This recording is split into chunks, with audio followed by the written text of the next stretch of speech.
Sudah mendampingi dengan Pak Prabowo ini sudah 6 presiden saya mendampingi, dan saya tahu ya bahwa tugas presiden memang ya sangat berat dan sangat strategis ya. Penasihat khusus di bidang politik dan keamanan ya. Jadi saya pikir begini ya, saya sudah mendampingi dengan Pak Prabowo ini sudah 6 presiden saya mendampingi, dan saya tahu ya bahwa tugas presiden memang ya sangat berat dan sangat strategis ya, karena beliau sebagai kepala pemerintahan merangkap kepala negara ya, sehingga banyak hal yang memang beliau pikirkan, beliau selesaikan, dan harus memberikan kebijakan-kebijakan yang sangat penting bagi kehidupan bangsa dan negara ya. Maka beliau membutuhkan penasihat-penasihat ya, dan saya diberi mandat untuk memberi nasihat di bidang politik dan keamanan ya. Ya, tentunya nanti kita lihat ya bagaimana tugas-tugas secara terperinci yang nanti akan diberikan kepada saya. Ya. Ini nanti untuk koordinasinya apakah langsung dengan kementerian atau cukup dengan presiden aja, Pak? Ya, karena penasihat ya kepada presiden tentunya dengan presiden. Tetapi masukan-masukan yang kita dapatkan tentunya dari berbagai pihak ya, yang bersangkutan dengan tugas dan misi saya. Ya, gitu ya. Baik. Ini apakah bisa dibilang penasihat khusus ini pengganti One Team Press? Itu dia, makanya nanti tanyakan kepada Sekap ya, nanti akan lebih jelas ya di sana. Berarti Bapak ya. juga belum tahu kedudukan ini apakah sama pengganti One Team Press atau ini? Iya, nanti kita bicarakan. Nomenklaturnya nanti saya juga akan ketahui setelah nanti semuanya diselesaikan dengan sejelas-jelasnya oleh Sesnek. Ya. Sesuai dengan bidangnya saja. Jadi itu kan kalau merujuk ke peraturan presiden nomor 17 tahun 2012, salah satu tugas UKP itu kan melaksanakan tugas-tugas yang diperintah oleh presiden di luar tugas-tugas yang sudah di-backup sama kementerian dan instansi pemerintah yang lain. Karena bidang saya di kerukunan beragama dan pembinaan sarana keagamaan ya nggak jauh-jauh dari itu. Cuman memang ada salah satu tugas yang disampaikan itu adalah membangun komunikasi internasional terkait dengan moderasi dan toleransi.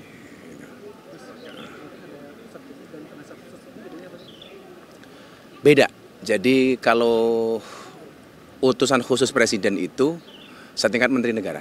Kalau di peraturan presiden tahun 2012 nomor 17. Jadi ada kantornya rencana di istana. Jadi kalau soal komunikasi itu dengan Seskap, fasilitas dengan Seknek. Jadi bukan staf khusus tapi utusan khusus presiden. Setelah resmi dilantik ini apa langkah pertama yang nanti akan dilakukan oleh Bismillah untuk sesuai dengan bidang yang diutus oleh presiden? Soal kerukunan di Indonesia itu kan menarik dan isu krusial ya, karena begitu banyaknya perbedaan di negeri ini, 17.000 pulau, 1.700 suku bangsa, 736 bahasa, 6 agama. Ini tentunya kalau tidak disikapi secara dewasa, ini kurang baik. Maka bagaimana upaya kita hari ini adalah menjaga kondusivitas itu terkait dengan kerukunan. Karena di Dubai, di Uni Emirat Arab itu moderasi itu tidak hanya utusan khusus presiden, tapi bentuknya kementerian.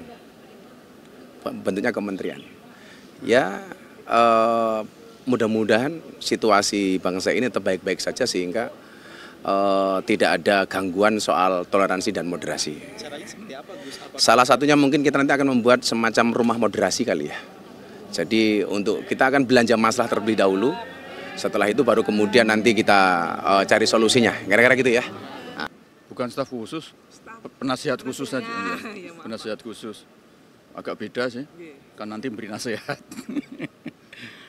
Memang beliau waktu masih sebagai presiden terpilih, beliau sangat memberikan perhatian sangat khusus berkaitan dengan masalah haji di Indonesia ini.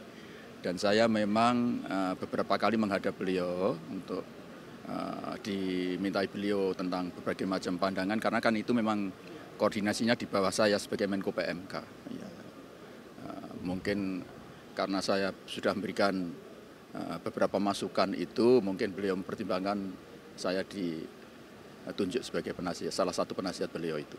Adanya penasihat khusus haji ini apakah karena masalah yang lalu-lalu soal cengkarut haji itu, Pak? Saya tidak tahu tentang itu, tetapi yang jelas beliau, Pak Presiden Prabowo itu sangat memberikan perhatian khusus terhadap masalah haji.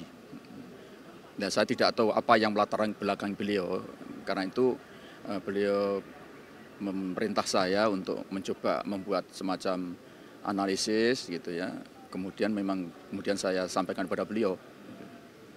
Dan itu dalam kapasitas saya sebagai Menko PMK, kan itu di bawah koordinasi dan evaluasi monitoringnya kan di bawah saya. Sehingga saya cukup banyaklah data tentang berbagai macam masalah yang ada. Tetapi secara overall sudah bagus sih, penanganan haji sudah bagus. Cuman memang harus diingat bahwa haji itu komponen dari ibadahnya itu hanya 30%. Yang 70% itu adalah akomodasi, transportasi, konsumsi, catering itu, kemudian juga persoalan administrasi, percepatan dan kemudahan yang harus diberikan kepada para jamaah. Sekarang juga sudah mulai ditangani dengan baik kan.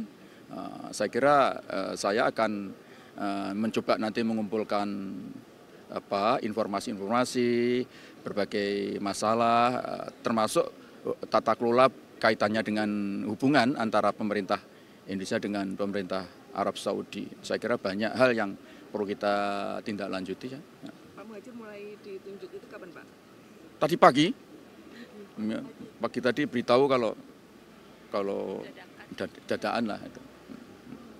Karena itu ya belum, nanti akan saya konsep dulu lah anunya. Ya. Pak Muhadjir, ini kan ada kita harus selalu menjaga public trust ya, kepercayaan masyarakat dan meningkatkan pelayanan kepada masyarakat pencari keadilan. Karena lembaga Mahkamah Agung dibentuk untuk melindungi dan memberikan pelayanan kepada masyarakat pencari keadilan. Ya, terima kasih ya. Pak, tapi ada pesan khusus dari Prabowo Subianto terkait dengan Enggak ada. Pak Sunarto, lalu yang kemarin hakim masalah hakim mogok kerja itu seperti apa, Pak? Enggak ada hakim mogok kerja. Oh ya, cuti aja kan, aspirasinya sudah ditampung dan bahkan sudah dipenuhin ya.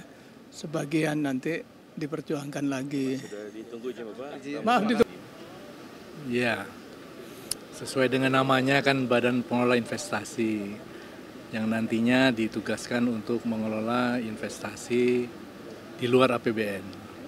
Ya, jadi semua aset-aset pemerintah yang dipisahkan itu nanti akan dikelola oleh badan ini. Tapi tentu saja itu bertahap ya, karena selama ini kan nantinya bertahap dulu dibentuk badannya, dibuat undang-undangnya, sehingga nanti jadi badan itu. Itu bentuknya nanti seperti Temasek ya Pak? End state-nya iya ya, mirip-mirip begitu ya. Itu rencananya mau jadi Temasek di tahun berapa? Tentu saja harus disesuaikan dengan persiapan undang-undangnya dulu ya.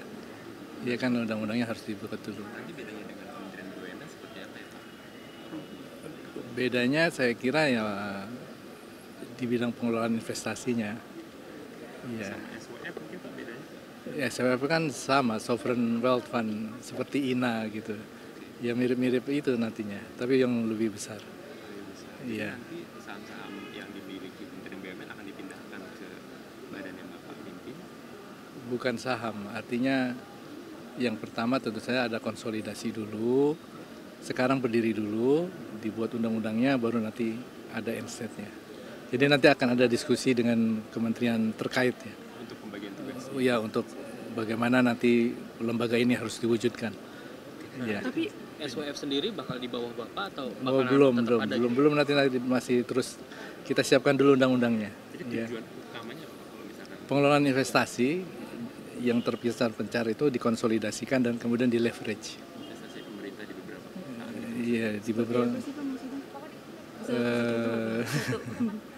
Ya, misalnya kan ada aset-aset pemerintah yang dikelola oleh kementerian, digabung menjadi satu, di leverage, dikelola, kemudian kebijakan investasi nasional seperti apa, harus diwujudkan dan seterusnya. Jadi nanti akan banyak diskusi dengan kementerian terkait.